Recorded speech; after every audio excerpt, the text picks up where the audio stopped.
नमस्कार। कक्षा 12वीं राजनीति विज्ञान के सभी विद्यार्थियों को मेरे चैनल में आप सभी का स्वागत है। मेरे चैनल का नाम है अशोक कुमार नरवर। अब मैं अगले प्रश्न जो इस वीडियो में लेने वाला हूँ वो है संयुक्त राष्ट्र संघ के उद्देश्य बताइए। संयुक्त राष्ट्र संघ के प्रमुख अंगों के नाम लिखिए व उसके उद्देश्य बताइए। तो यहाँ उद्देश्य बताना अंगों के बारे में इससे पहले वाले वीडियो में हम बता चुके। तो संयुक्त राष्ट्र संघ के प्रमुख अंग पहले हम पढ़ चुके। महासभा, सुरक्षा परिषद, आर्थिक एवं सामाजिक परिषद, न्यास परिषद, अंतर्राष्ट्रीय न्यायालय तथा सचिवालय। अब संयुक्त राष्ट्र संघ के उद्देश्य बताना है। संयुक्त राष्ट्र संघ के घोषणा पत्र के अनुसार इसके प्रमुख उद्देश्य निम्न प्रकार है। युद्ध एवं विवादों का शांतिपूर्ण समाधान। पहला उद्देश्य क्या करना? युद्ध एवं विवादों का शांतिपूर्ण समाधान। अंतर्राष्ट्रीय शांति एवं सुरक्षा का अनुकरण करना तथा इसका उद्देश्य पूर्ति हेतु शांति विरोधी तत्वों का निराकरण एवं आक्रमण कृत्यों व शांति के अन्य अतिक्रमणों के दमन के लिए प्रभावकारी सामूहिक उपाय करना संयुक्त राष्ट्र संघ का मुख्य उद्देश्य है। मतलब सीधी सी बात है कि विश्व में कहीं भी अशांति फैल रही है, सुरक्षा को खतरा है, तो उसका जो विरोध करने वाले तत्व देश हैं उन पर आक्रमण भी करना, उनके कृत्यों को उनको सजा देना। वो कोई अतिक्रमण कर रहा है, दमन कर रहा है, तो उसकी नीतियों का विरोध करते हुए उस पर हमला भी करना, उसे दंड भी देना। ये सारे काम युद्ध एवं विवादों का शांतिपूर्ण तरीके से हल करवाना। नहीं बने तो फिर युद्ध से, हथियारों से काम करना। यह ऐसे अंतर्राष्ट्रीय झगड़ों का समाधान अथवा समझौता कराता है जिनमें विश्व शांति भंग होने का भय हो। समानाधिकार एवं आत्मनिर्णय। राष्ट्रों के समान अधिकारों एवं आत्मनिर्णय के आधार पर विश्व के देशों के बीच मैत्रीपूर्ण संबंधों का विकास करता है। माने सभी देशों के अपने अपने समान अधिकार हैं, कोई किसी से बड़ा नहीं, कोई किसी से छोटा नहीं। आत्मनिर्णय का भी ऐसे अधिकार उसको है, ये बताना सभी देशों को, और उनके बीच में मैत्रीपूर्ण दोस्तीपूर्ण संबंधों का विकास करना और विश्व शांति को सुदृढ़ बनाने हेतु अन्य उपाय भी करना संयुक्त राष्ट्र संघ का ही एक उद्देश्य है। चलिए, मतलब समान अधिकार एवं आत्मनिर्णय। राष्ट्रों और देशों के बीच में जो अधिकार और आत्मनिर्णय के लिए जो दिक्कतें आती हैं उनको दूर करना, सबको बताना कि सभी के समान अधिकार है, सभी आत्मनिर्णय ले सकते हैं, सभी स्वतंत्र है, और उनके बीच मैत्रीपूर्ण संबंधों का विकास करना, विश्व शांति को सुदृढ़ बनाने हेतु अन्य उपाय भी करना। यह संयुक्त राष्ट्र संघ का ही उद्देश्य है। विभिन्न समस्याओं का समाधान। विश्व में जितनी भी समस्या आती है देशों के बीच, उसका समाधान भी करवाना। संयुक्त राष्ट्र संघ एक अन्य उद्देश्य और है जो कि आर्थिक, सामाजिक एवं अंतर्राष्ट्रीय समस्याएं हैं। जो हमारा आर्थिक समस्याएं, सामाजिक समस्याएं या अंतर्राष्ट्रीय समस्याएं, देशों के बीच की समस्याओं के समाधान हेतु अंतर्राष्ट्रीय सहयोग देता है, प्राप्त करना एवं मानवाधिकारों में मूलभूत स्वतंत्रताओं के प्रति सम्मान की भावना का परिवर्धन करना, मतलब बढ़ाना। समन्वय की स्थापना करना। इन उद्देश्यों की पूर्ति हेतु प्रस्तुत विविध राष्ट्रों के क्रियाकलापों में उचित तालमेल बनाए रखने के लिए केंद्र की स्थापना करना भी संयुक्त राष्ट्र संघ का उद्देश्य है, ताकि उन सभी में समन्वय बना रहे सभी देशों में। ये इसका काम है, ये इसका उद्देश्य है किसका? संयुक्त राष्ट्र संघ का। अगला प्रश्न बनता है,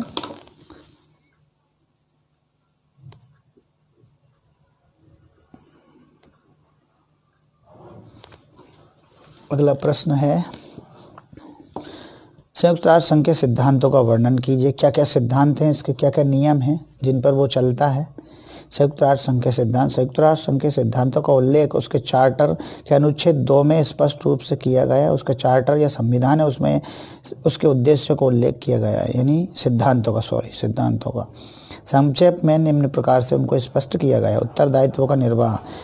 सदस्य देश संयुक्त राष्ट्र संघ की सदस्यता ग्रहण करके इसके लाभों एवं अधिकारों की गारंटी के साथ प्राप्त करता है और अपने उत्तरदायित्व का निर्वाह भी करता है। ये उसका सिद्धांत है कि संयुक्त राष्ट्र संघ का जो भी सदस्य बनता है देश, उसको उसके अधिकारों की गारंटी मिलती है, उसको लाभों की गारंटी मिलती है, और साथ में उसके खुद के जो उत्तरदायित्व हैं उनको भी उसे पूरा करना पड़ता है सदस्य देश को। ये इसका सिद्धांत है। समानता का अधिकार। इसके समस्त सदस्य देशों को समानता का अधिकार दिया जाएगा। सभी देश चाहे छोटे हों, बड़े हों, अमीर हो, गरीब हो, सभी देशों को समान अधिकार दिए, लेकिन सुरक्षा परिषद के स्थायी सदस्यों को इस संस्था के अन्य सदस्यों की अपेक्षाकृत अधिक विशेषाधिकार हासिल होंगे। समानता का अधिकार तो है, लेकिन सुरक्षा परिषद के जो स्थायी 5 सदस्य हैं उनको विशेष अधिकार हासिल होंगे। विवादों का शांतिपूर्ण समाधान, ये भी इसका एक नियम या सिद्धांत है।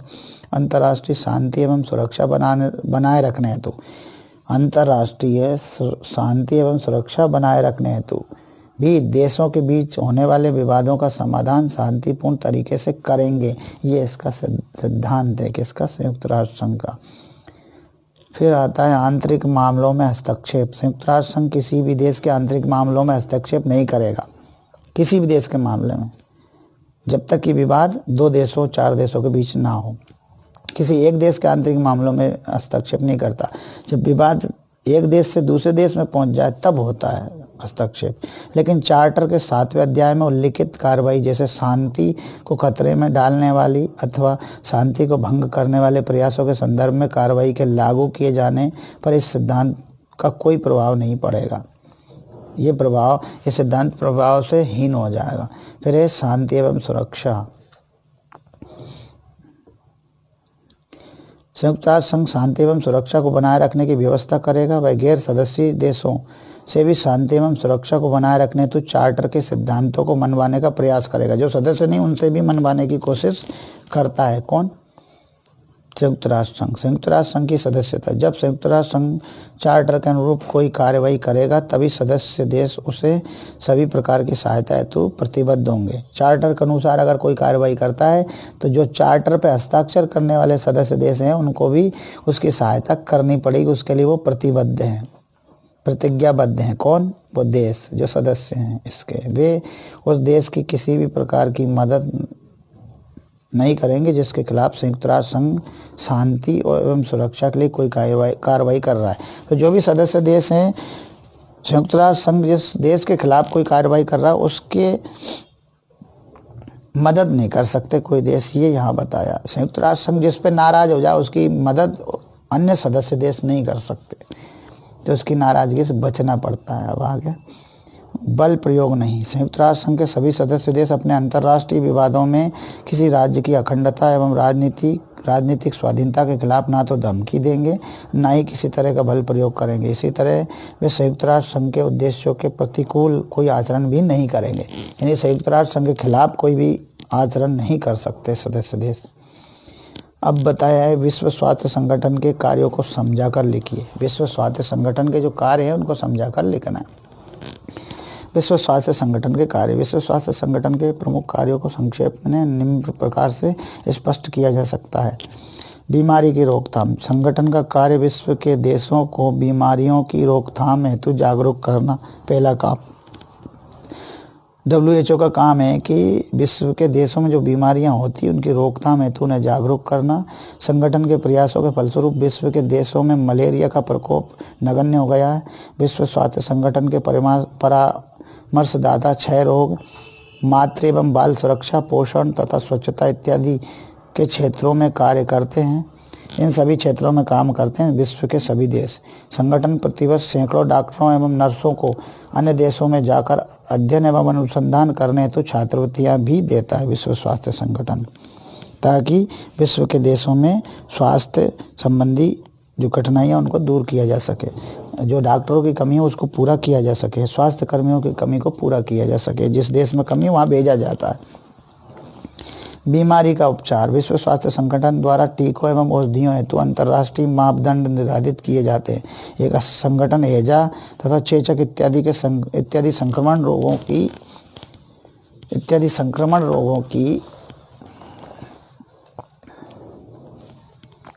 या संक्रामक रोगों की सूचना मीडिया द्वारा दुनिया के देशों को देता है, लेकिन कोरोना की सूचना बहुत देर से दी थी विश्व स्वास्थ्य संगठन ने।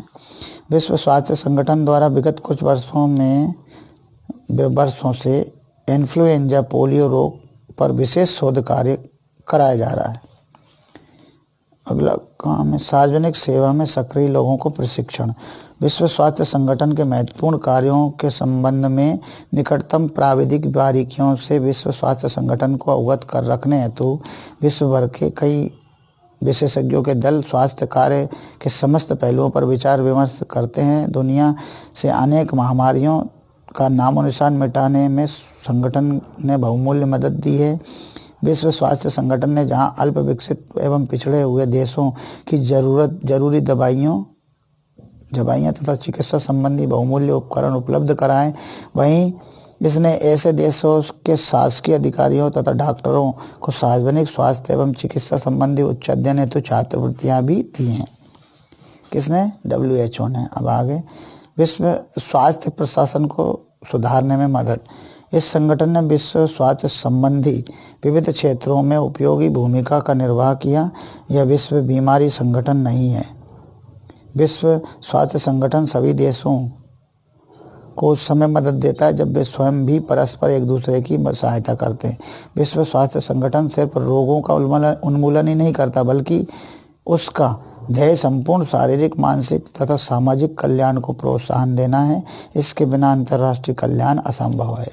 ये सारे काम वो करता है। कौन? विश्व स्वास्थ्य संगठन। अब यूनेस्को के प्रमुख कार्यों की विवेचना कीजिए। यूनेस्को के प्रमुख कार्य क्या है? यूनेस्को के प्रमुख कार्यों को संक्षेप में निम्न प्रकार स्पष्ट किया जा सकता है। शैक्षिक विकास। यूनेस्को शैक्षिक विकास के अंतर्गत सामूहिक शिक्षा तथा विश्व नागरिकता का प्रचार करके देशों के बीच कटुता को समाप्त करके उनके मध्य आपसी सद्भाव का प्रसार कराता है। इसने जहां नेत्रहीन लोगों हेतु ब्रेल प्रणाली में शिक्षा का प्रचार किया, वहीं सामूहिक शिक्षा के प्रचार हेतु मीडिया का उपयोग किया।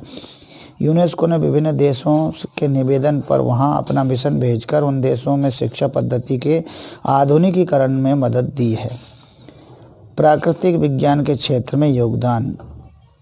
यूनेस्को द्वारा प्राकृतिक विज्ञान के क्षेत्र में सम्मेलनों का आयोजन, वैज्ञानिक अनुसंधानों को प्रोत्साहन तथा वैज्ञानिक शिक्षा को प्रत्येक संभव सहयोग देने का महत्वपूर्ण कार्य क्रियान्वित किया है।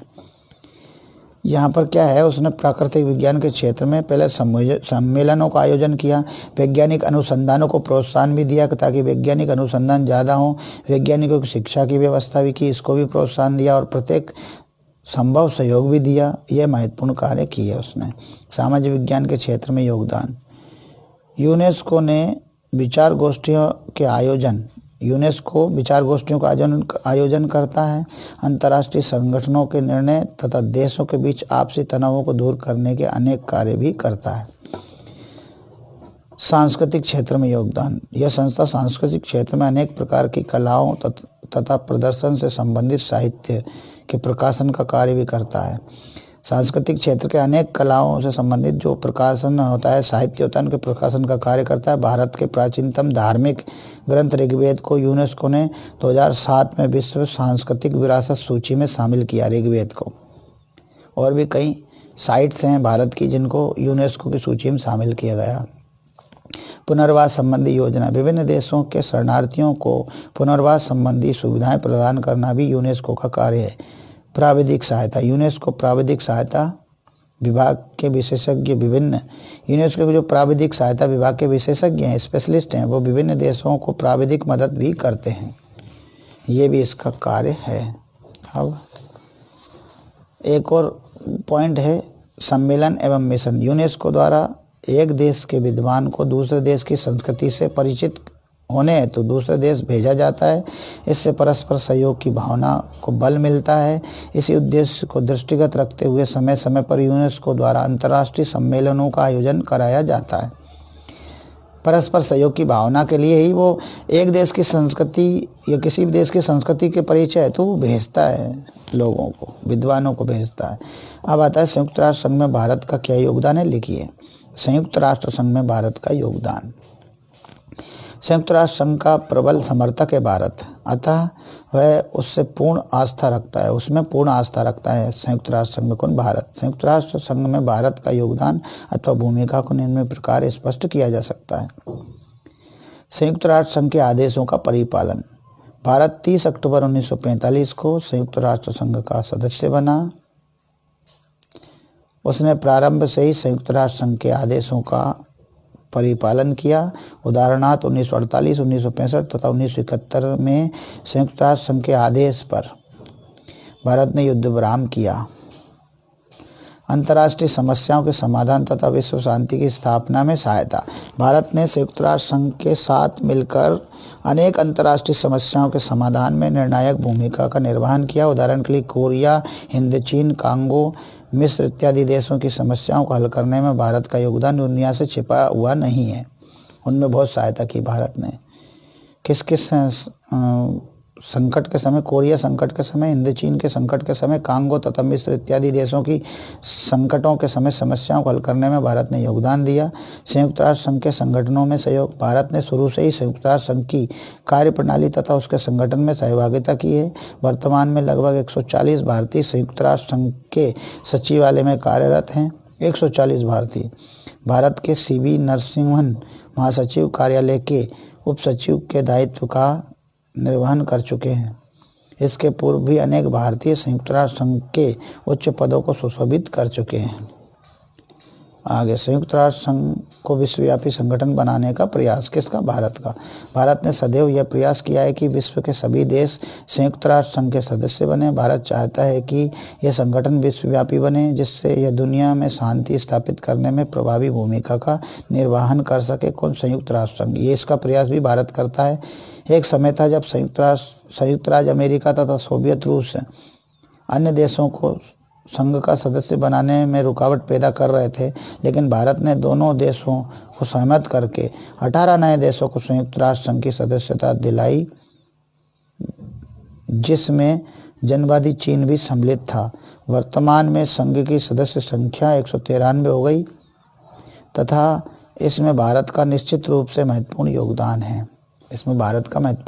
है।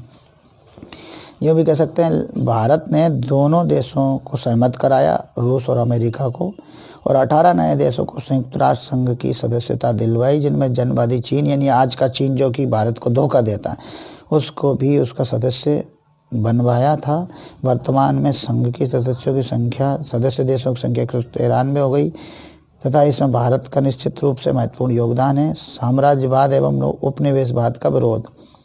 भारत ने संयुक्त राष्ट्र संघ में उपनिवेशवाद तथा साम्राज्यवाद का तीव्र विरोध किया। जिन राष्ट्रों ने अपने आप को साम्राज्यवाद के चंगुल से मुक्त कराने हेतु संघर्ष किया, उनका भारत ने पुरजोर समर्थन किया है। किस लिए किया है? संयुक्त राष्ट्र संघ के साथ मिलकर। भारत ने संयुक्त राष्ट्र संघ में उपनिवेशवाद और साम्राज्यवाद का तीव्र विरोध किया।